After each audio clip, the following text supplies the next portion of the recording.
The Renault 5 electric car, it's just been revealed. I've made a video on the Renault 5. It looks great. It's had a hugely positive response.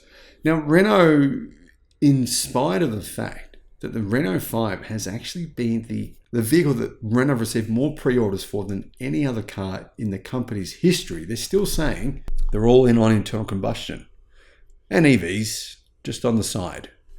Hello my friends, welcome to the channel. I'm Sam Evans, you're watching the Electric Viking. It's great to see you. Just want to say a big thank you to our Patreon supporters. If you want to become a patron, that would be phenomenal. Help support the channel and keep things rolling. And I'll put a link in the description below. Now, Renault have just revealed the Renault 5. It looks just like the concept, it looks fantastic. I'm a big fan personally. And Renault is saying they have more than 50,000 pre-orders that they've received within days, basically a week of this vehicle being revealed. Now, Renault is launching its most anticipated model in the history of the company. There's never been a Renault vehicle that's had this much demand. Prices will start at 25,000 euros, which is a pretty good price, I think, especially for a vehicle that's actually built in France. The retro-themed car will be Renault's first all-new small EV since the Renault Zoe was launched all the way back in 2014. Now, Renault's CEO spoke with Automotive News about the vehicle. And here's what Automotive News said. Where will Renault 5 buyers come from? How many sales do you expect? Our strategy is to have two legs in every segment, an internal combustion engine lineup with hybrids and a full electric vehicle. And he said, vehicle. That's a bit of a concern. If B segment customers are choosing the Renault 5, it's not a competitor for the Renault Clio. The Clio is internal combustion. We expect the Renault 5 will be in the same position as the Clio in the internal combustion engine B segment. That's all he said. Not really a great answer if you ask me, but anyway. It sounds as if you're expecting a lot of conquests. Yes, a lot of conquests, but we want to convert our Zoe customers to the Renault 5. Now, I don't think I should have too many problems converting Zoe customers to the Renault 5. The Renault Zoe currently has a 1-star safety rating. It's really not a very good electric car, so this should be a lot better. There's going to be two battery sizes, 40 and 52 kilowatt hours with 300 kilometers and 400 kilometers of range. What mix do you expect? Now, he says he believes the 300 kilometer version will be more popular. So the smaller battery version will be launched after the bigger battery version. They're going to focus on the bigger battery version because most people will want the extra range. It'll also be more expensive, so maybe Renault will make more profit on it. I'm not sure. Now, what about volume? They were asked on volume. How many are they going to make? There's a lot of people saying they want to buy this car. A lot of people in Australia. I know there's a lot of people in the United States and Europe that want to buy this car. Here's what he said. We have a waiting list of over 50,000 people. We will open orders in May and will start to deliver cars in September or October. The problem is not to see if we have the customers. The challenge is to have a smooth ramp up and be able to deliver the first customers by October. I personally think that's going to be a big problem for Renault. If they're only making the car in France, they just won't have enough production capacity to supply the global car market with what would be a pretty in-demand EV here for 25,000 euros. Looks good, range is good. Yeah, that will be an issue, supply.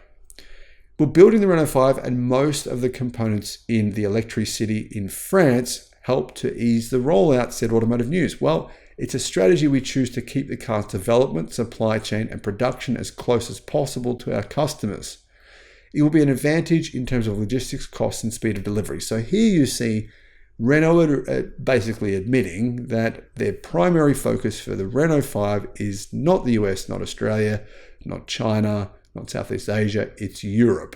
They say our customers, where production is, France, our customers, France, Europe. I think they're focusing very clearly on Europe. So it could be a long time before we're able to buy this vehicle. Could be expensive as well outside of Europe. However, production could ramp up once Renault's battery partner called AESC Envision has built their gigafactory.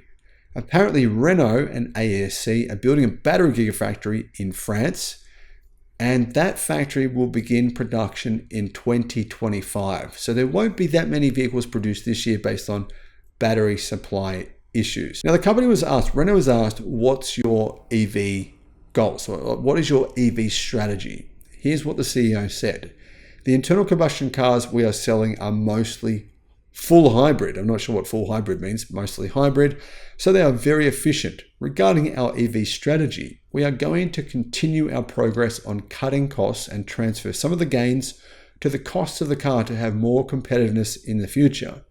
But even more than that, after launching 2 EVs in the C segment, the Scenic and the Megane, we will make the shift to EVs in the B segment thanks to the Renault 5 and the Renault 4.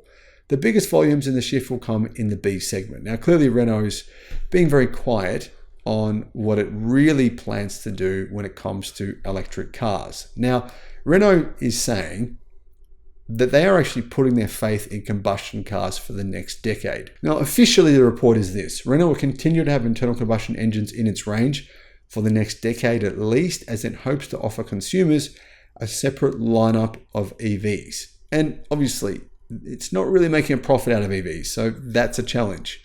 The two-leg strategy was revealed by the CEO, Fabrice Cambolive.